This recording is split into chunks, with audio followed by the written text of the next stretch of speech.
Alors, dans cette vidéo, on va étudier, découvrir les fameux nombres premiers. Et donc, pour bien comprendre tout ce qu'on va raconter, il faut absolument connaître les mots diviseur, produit et facteur, que je vous invite à revoir si c'est pas clair dans votre tête. Et il faudra maîtriser les critères de divisibilité et la méthode de recherche des diviseurs qu'on a vu dans la vidéo précédente. Alors, les nombres premiers, donc grand 3, on en était au grand 3. Qu'est-ce que c'est qu'un nombre premier? Directement la définition. On dit qu'un nombre entier est premier s'il possède exactement deux diviseurs, 1 et lui-même. Alors d'ailleurs on verra un peu plus tard dans la vidéo pourquoi ce mot de premier, il y a eu plus ou moins une raison qu'on pourra raconter. Donc est-ce qu'un nombre, on sait chercher les diviseurs d'un nombre, et il faut qu'un nombre n'ait que 1 et lui-même comme diviseur pour être premier. Alors les exemples, on essaye d'aller dans l'ordre. 2 est un nombre premier, donc 2 est un nombre premier parce que les seuls diviseurs qu'il a, c'est 1 et 2 lui-même, donc il correspond à la définition.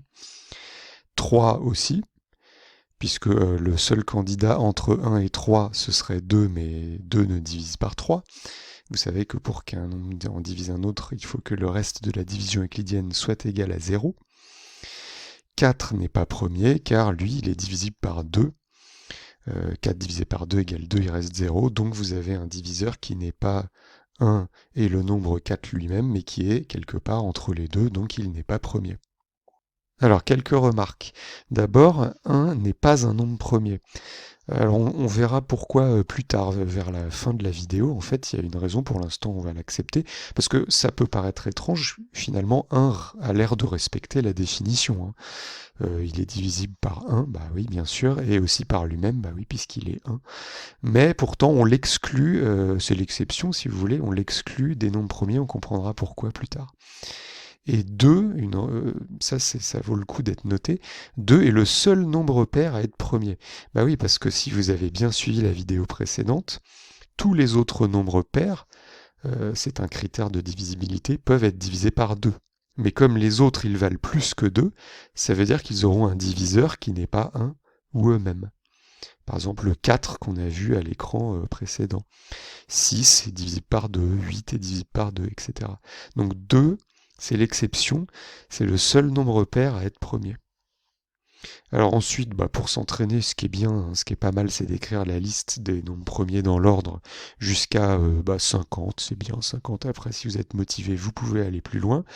Donc on a dit que 1 était exclu, 2 et 3 sont des nombres premiers, 4 ne l'est pas, 5, alors 5 peut être divisé par 1, par lui-même, bien sûr, comme tous les nombres. Est-ce qu'il peut être divisé par 2? Non, il n'est pas pair. Est-ce qu'il peut être divisé par 3? Non, il n'est pas dans la table de 3. Est-ce qu'il peut être divisé par 4? Non plus. Donc 5 est bien un nombre premier. Si c'est un nombre pair, il est exclu. 7 est un nombre premier, je vous laisse vérifier. Et puis, vous voyez, on continue comme ça, on cherche. 8 ne l'est pas, puisqu'il est pair. 9 est divisible par 3, donc il ne l'est pas. 10 est divisible par 2. 11, eh ben oui, 11 l'est. Et puis, je vais vous laisser, ce que je vous propose, c'est de mettre la vidéo sur pause, et vous cherchez, vous continuez, vous essayez d'aller par vous-même, sans tricher si possible, c'est plus intéressant, jusqu'à 50. Et à la fin de la vidéo, je vous remettrai la liste complète. Alors, une première illustration pour un peu s'entraîner. Je vous donne maintenant des nombres un peu au hasard et je vous demande s'ils sont premiers. Alors, le plus simple, c'est de commencer par utiliser les fameux critères de divisibilité de la vidéo précédente. Vous regardez 55 par exemple. 55, il est impair, il n'est pas divisible par 2. Bon. Par contre, ce qui vous saute aux yeux, c'est qu'il se termine par un 5. Ah, ça, on sait ce que ça veut dire. 5 est un diviseur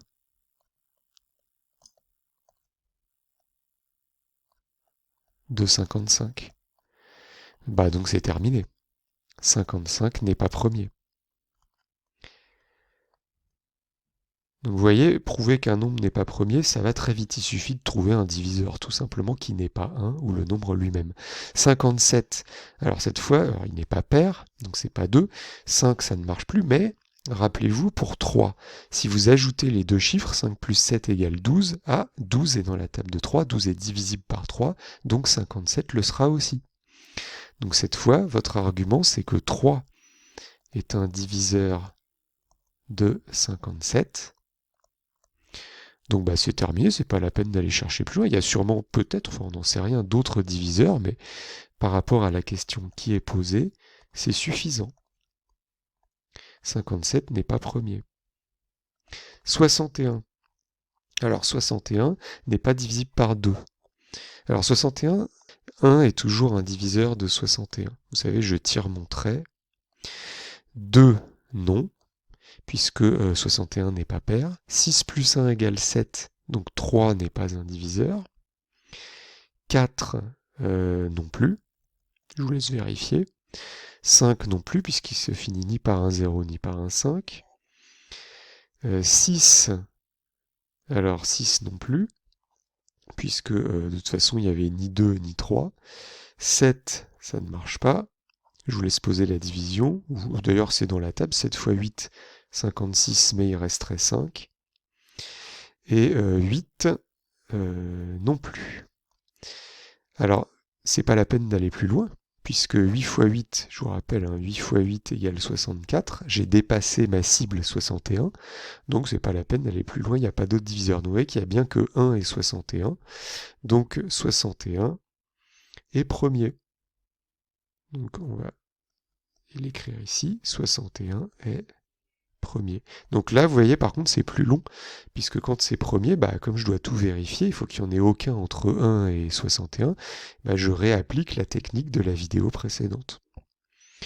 Et 111 111, qui est beaucoup plus grand, est en fait pas très simple à trancher, puisque quand vous faites la somme des 6 chiffres, 1 plus 1 plus 1 plus 1 plus 1 plus 1, vous trouvez 6, c'est divisible par 3. Donc 3 est un diviseur de 111 111, qui n'est pas premier. Voilà.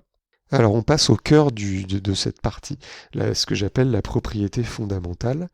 Alors je la lis puis je l'explique après. Tout nombre entier non premier, donc pas un nombre premier justement, n'importe quel nombre, pas sauf les nombres premiers, autre que 1, peut se décomposer en un produit de facteurs premiers.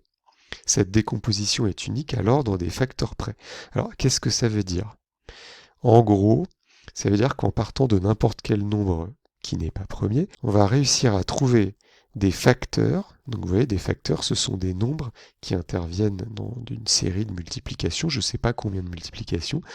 Tous ces facteurs seront des nombres premiers, et le résultat de ce grand produit sera égal au nombre dont j'étais parti à l'origine. Voilà ce que ça dit. Ces facteurs premiers seront propres au nombre. Un peu comme si c'était, si vous voulez, l'ADN de ce nombre. Ils sont uniques à ce nombre. Ils sont sa signature. Voilà pourquoi on appelle cette propriété fondamentale. Alors pourquoi il ne faut pas le 1 ? C'est justement à ce moment-là qu'on comprendra pourquoi le 1 a été exclu de la liste des nombres premiers. Donc on va partir d'un exemple et je vais vous montrer d'abord la méthode pour trouver tous ces facteurs premiers, et puis ça éclairera cette propriété qui n'est peut-être pas encore claire pour tout le monde. Donc comme illustration, j'ai choisi d'abord le nombre 315. Alors on sait que 315 n'est pas un nombre premier, puisque il se termine par un 5, donc il est divisible par 5. Bon ok, donc il n'est pas premier. Donc je vais pouvoir, cette propriété fondamentale s'applique à ce nombre. Alors comment je fais ? Je vais chercher des nombres premiers qui sont des diviseurs de ce nombre. Donc, je vais aller dans l'ordre des nombres premiers, c'est le plus raisonnable, c'est pour ça qu'on a une liste qui va jusqu'à 50, et le premier nombre premier, c'est 2. Est-ce que 2 divise 315 ? Non, puisque 315 est impair. Donc c'est pas 2. Je passe au suivant dans la liste des nombres premiers, c'est 3. Est-ce que 3 divise 315 ? Eh bien oui. Oui, parce que 3 plus 1 plus 5 est égal à 9. Donc, d'après le critère, 315 est bien divisible par 3. Alors par contre, si vous n'êtes pas sûr de trouver de tête la réponse, vous avez bien entendu le droit de poser votre opération. Voilà, dans 3, une fois 3, il reste 0. Dans 1, aucune fois 3, il reste 1. Et dans 15, 5 fois 3, 15, il reste 0, vous voyez, confirmation que 315 est bien divisible par 3. Et donc en fait, donc cette division est facultative, vous la posez si vous le voulez, ça m'indique déjà que mon 315 est égal à 3 fois 105 plus 0, mais donc il n'y a pas de reste, donc 3 fois 105. Vous voyez que déjà j'ai fait apparaître un produit de facteurs. Le 3 est un facteur, et c'est un nombre premier. Ah, par contre, le 105, qui est un autre facteur, lui n'est pas un nombre premier, parce que vous voyez qu'il se finit encore par 105. Mais c'est pas grave, maintenant je vais m'intéresser au 105, et je vais recommencer le même questionnement. J'en étais dans ma liste de nombres premiers à 3. Est-ce que 105 serait pas encore divisible par 3 par hasard? Eh bien oui. Alors cette fois je vais plus vite. Il est égal à 3 fois 35. Donc vous voyez que 105, qui était un facteur pour 315, est lui-même égal à un produit de deux facteurs, 3, qui est un nombre premier, et 35. Alors je me repose la question, est-ce que 35... Ah non, 35 n'est pas un nombre premier, puisqu'il se finit par un 5. Bon, 35, on le connaît bien. On sait qu'il est égal à... Alors attendez, parce qu'il faut essayer de trouver des nombres premiers. J'en étais à 3, mais 35 n'est pas divisible par 3.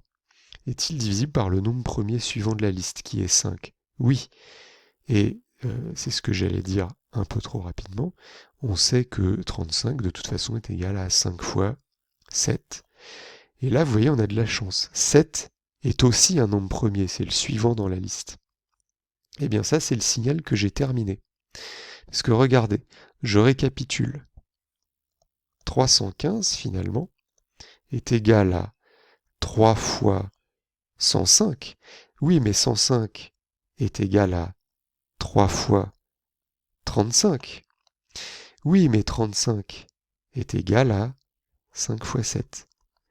Et donc, si j'écris les choses comme ça, je me rends compte que j'ai réussi ce que disait la propriété fondamentale. J'ai écrit 315 comme un produit de 4 facteurs dans ce cas-là. Et chacun de ces facteurs est un nombre premier.